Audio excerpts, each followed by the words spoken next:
Big boss Telugu season 8 చూసుకున్నట్లయితే హౌస్లో nominations అయితే జరిగాయి. అయితే ఈ నామినేషన్స్ అన్నీ కూడా పక్కన పెట్టేస్తే నాకైతే యష్మి బిహేవియర్ చూసిన తర్వాత ఒకటే అనిపించింది, she unfit for the house అనిపించింది. ఎందుకంటే హౌస్లో నెగిటివిటీ స్ప్రెడ్ చేయాలని, పనిగట్టుకొని నెగిటివిటీ స్ప్రెడ్ చేయాలని చూసే వాళ్ళు ఎవరున్నా కానీ ఆటకి మంచిది కాదు, ఆడియన్స్కి కూడా మంచిది కాదు. ఎందుకంటే వాళ్ళే విపరీతమైనటువంటి నెగిటివిటీని మూటగట్టుకునేటువంటి పరిస్థితి ఏర్పడుతుంది అనమాట. ఆల్రెడీ మనం సోనియా విషయంలో చూసాము.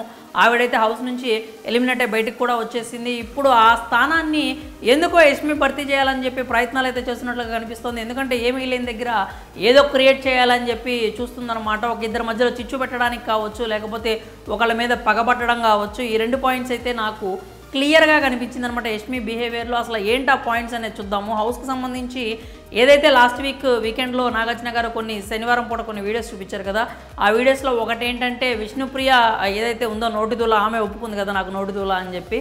ఆ నోటిదూల ఏదైతే ఉందో దాని ప్రకారం మన నిఖిల్ గురించి అయితే, చీఫ్ నిఖిల్ గురించి అయితే ఆమె కొన్ని కామెంట్స్ చేసిందనమాట. ఆర్డర్కి సంబంధించి ఫ్లిప్ అయిపోయాడు అని చెప్పి, ఆయన చేతులకి గాజులు వేసేసి ఒక బొట్టు పెట్టేస్తే కూర్చోబెట్టేయచ్చు పక్కన అనేటువంటి అనేది చాలా డిగ్రేడింగ్, అంటే చాలా ఎక్కువ పెద్ద మాటలు అయితే అక్కడ వాడటం జరిగింది విష్ణు. దాన్ని మనం ఎక్కడా కూడా సమర్థించాల్సిన అవసరం లేదు. ఆమె నిజంగానే తప్పు చేసింది. అయితే నిఖిల్ ఆ పాయింట్ మాట్లాడుతున్న టైంలో ఆ మాటలో పడింది ఆయన కాబట్టి, ఆ బాధ ఆయనది కాబట్టి ఆయన ఖచ్చితంగా రియాక్ట్ అవ్వచ్చు. ఎలాంటి తప్పు లేదు, ఆ అభ్యంతరం కూడా లేదు, అక్కడ ఎవరు ఎదురు చెప్పడానికి కూడా లేదు. కానీ ఎందుకో ఆ దద్దోజనం కావచ్చు, పులిహోర కావచ్చు, ఆ కామెంట్స్ని కూడా మీరు ఒకసారి అడిగితే ఆమె దానికి సంబంధించి చెప్పేటువంటి ప్రయత్నాలు ఏమైనా చేస్తుందేమో అనేటువంటి విషయాన్ని కూడా ఎందుకో ఆమె కొంచెం అక్కడ స్ట్రెస్ చేసి చెప్పినట్లుగా అనిపించింది. నిఖిల్ని కానీ పృథ్వీని కానీ విష్ణు విషయంలో కాస్త నామినేషన్స్కి ముందు రెచ్చగొట్టినట్లయితే కనిపించింది అనమాట.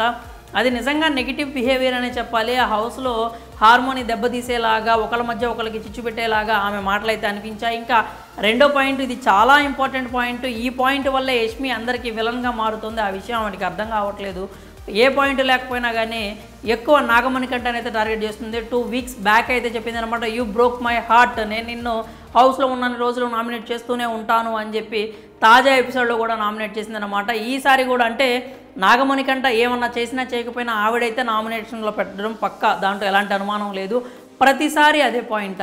ఎన్నిసార్లు చెప్తుందో ఆవిడ నాకు అర్థం కావట్లేదు. అంటే వీక్ నాగమణి కంట వీక్, ఫిజికల్గా వీక్, నువ్వు ఎమోషనల్లీ వీక్, నువ్వు టాస్క్లు ఆడలేవు అని చెప్పి.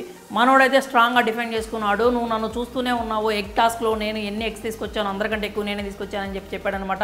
ఆ పాయింట్ని కూడా ఆమె అగ్రి అయితే చేయలేదు. ఖచ్చితంగా లేదు, నువ్వు ఫిజికల్గా వీక్, నాకు అందరితో చూసుకున్నట్లయితే నా దృష్టిలో నువ్వే వీక్, నువ్వేమైనా అనుకో అని చెప్పాను. ఇంకొకటి ఏంటంటే వీడియోలు నాకంటే నీకే ఎక్కువ వీడియోలు అయితే చూపించారు, కానీ ఎందుకో నువ్వు ఎప్పుడు కూడా అపాలజీ చెప్పడం నేను చూడలేదు. నేనే ప్రతిసారి అంటే నేను చూపించగానే నేను రియలైజ్ అయ్యి నా తప్పు లేకపోయినా నేను వచ్చి సారీ చెప్పాను, బట్ నువ్వు ఎప్పుడు అలా సారీ ఫీల్ అయింది నేను ఎప్పుడు చూడలేదంటే ఆయన తప్పు చేసి ఉంటే ఆయన సారీ చెప్తాడు. నువ్వు ఇక్కడ తెలిసి చేసినా తెలియక చేసినా తప్పు అయితే నీ వల్లే జరిగింది కాబట్టి, నువ్వు ఒక డిగ్రేడింగ్ కామెంట్ అయితే చేసావు కాబట్టి నువ్వు నాగమణి కంటకి సారీ చెప్పావు, దాంట్లో ఎలాంటి అభ్యంతరము లేదు.